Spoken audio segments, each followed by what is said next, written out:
Greetings and welcome. My name is Jake Rayson. I am a wildlife forest garden designer and I am live streaming, which is quite remarkable as it doesn't happen very often. Today I am looking at labelling. I was talking to a friend of mine, Martin. I planted some trees within in a local orchard, and I wanted to make some labels, metal labels for the trees, which are long lasting. Now I was using plastic before, and it was using a plastic name labeler thing here, which is fine, but it's plastic and the labels actually fall apart. They degrade after about 3 years or so. They start to fall apart, which isn't really any good. So you want to have long-lasting labels on your fruit trees so that you know what they're called. And also the labels that come with the fruit trees from the nursery, they're kind of flimsy plastic and they fall apart and they disintegrate after a couple of years as well. So what I did invest in is the Rhino Dymo Rhino, which is this thing here, and I have one here as well, which is incredible. And it's an expensive piece of kit. That crikey, oh, it doesn't come out. Crikey, it is an expensive piece of kit. But what I did do, they're about 400 quid new or something stupid. Yeah, 400, 450. So what I did was I just waited on eBay for the best part of 6 months, and I picked this up for I think £100 or something. So it's brilliant. And what it uses is these metal tapes here, and each label, I kind of figured out that each label would cost about £1 per label when you've taken into account the cost of that. So that's kind of worth it for long term.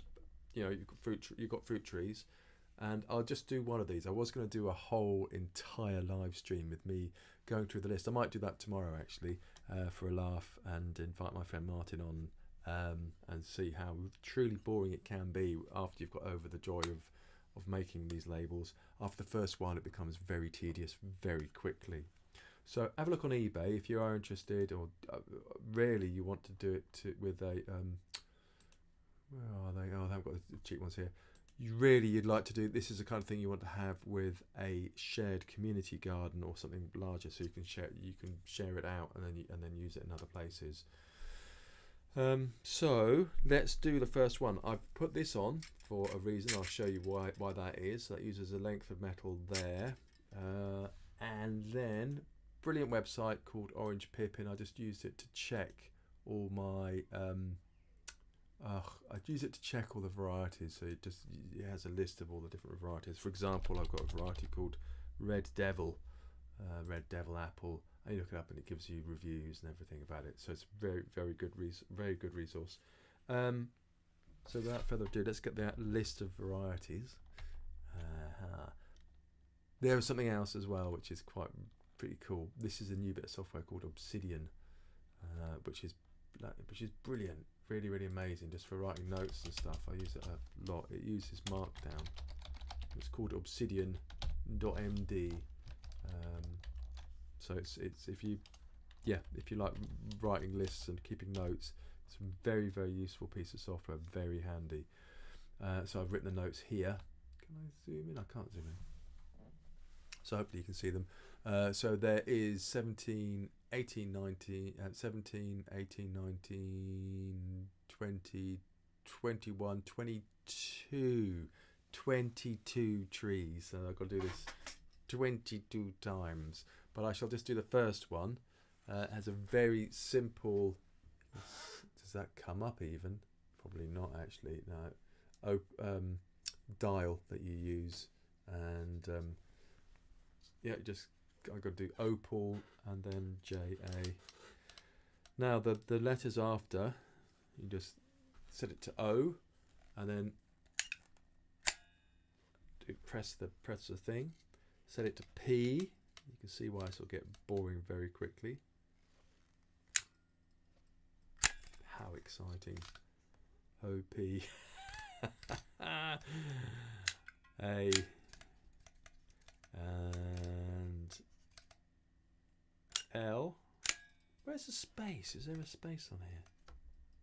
There's a dash. Maybe I'll use a dash. Dash. And then the JA, which you can probably just about see, stands for Julienne. No, crikey, what does it stand for? It's the rootstock for a plum. It's about 3-4 meters tall. It's a kind of semi-vigorous rootstock. Julienne A. And yeah, so you've got M25 for the apples, and as pear is quince A. Yeah, that's it. MM106 is your kind of semi-vigorous. Yeah, so that's the rootstock. So you put the name of the variety down and then the rootstock afterwards. Oh, so let's put the rootstock in. JA. Julienne A. There we go. And then I've got to kind of forward it. It's been a while since I've used this. And it comes out on there, and then you JA. Did it one more? Oopsie, wrong one. And then it's got a lever, and you do that with a lever, and that's it. Job done. And then you end up with, crikey, you end up with a long label like that. So what I'm going to do with that, and bits of metal kicking around the place as well, dangerous bits of sharp metal. So what I'm going to do that is, this is the, he's just using my trusty garden knife that I always carry around, and I'm just going to do the twirl like you do with a ribbon on a Christmas present. On a Christmas present, you whiz it around, and then you end up with this thing here. Oh, I think this is it reversed, the image? Anyway, so it says Opal JA, so you know that JA is a Julienne A, and then you'll know it's a plum. Anything with an M on is an apple. QA is a pear or a quince.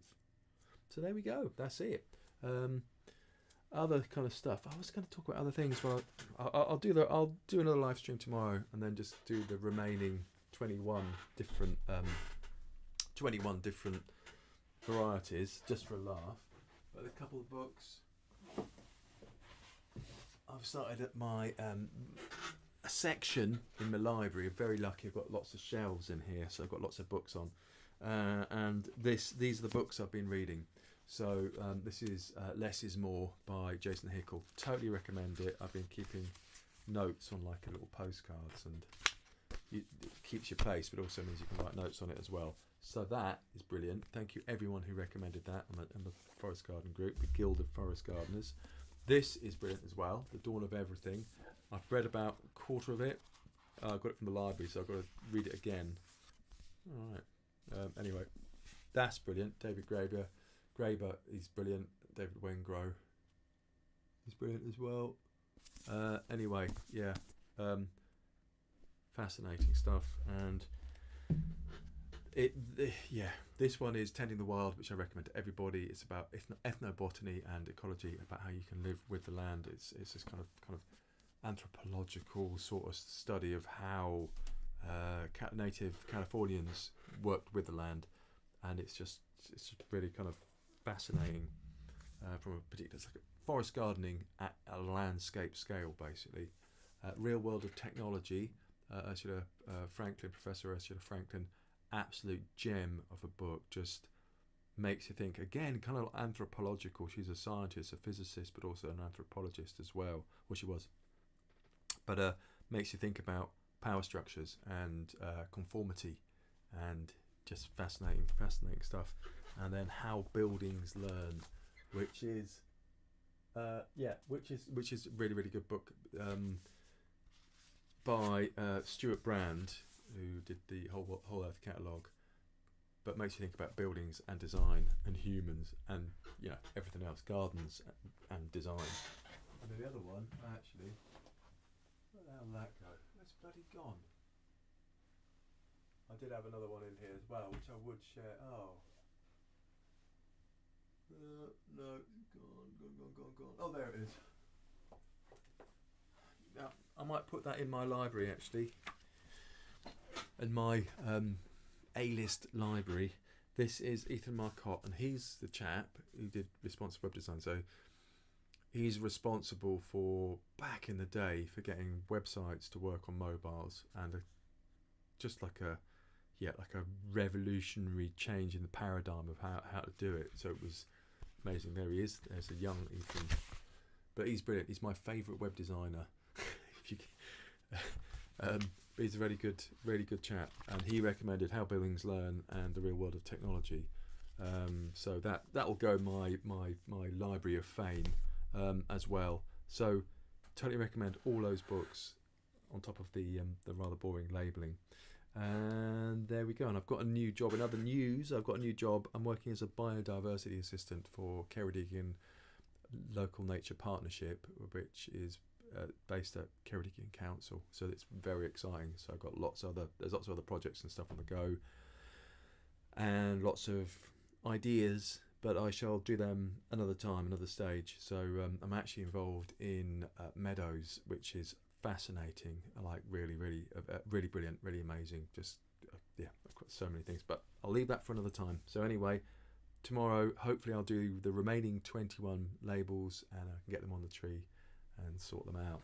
Now, and sorry for those people if you've been having a newsletter. I haven't been doing the newsletter for the past, 6 months. We moved house, I started a new job, and just how everything is set up at the moment, it's not really, I haven't really got the time for it, which is kind of a shame, because there's so much else going on as well. I can't really justify the time at the moment for it, but there we go. Thanks for watching, if indeed you have been watching, and if you haven't, then you won't know what I'm saying, and I shall see you again soon. Thank you very much. Goodbye.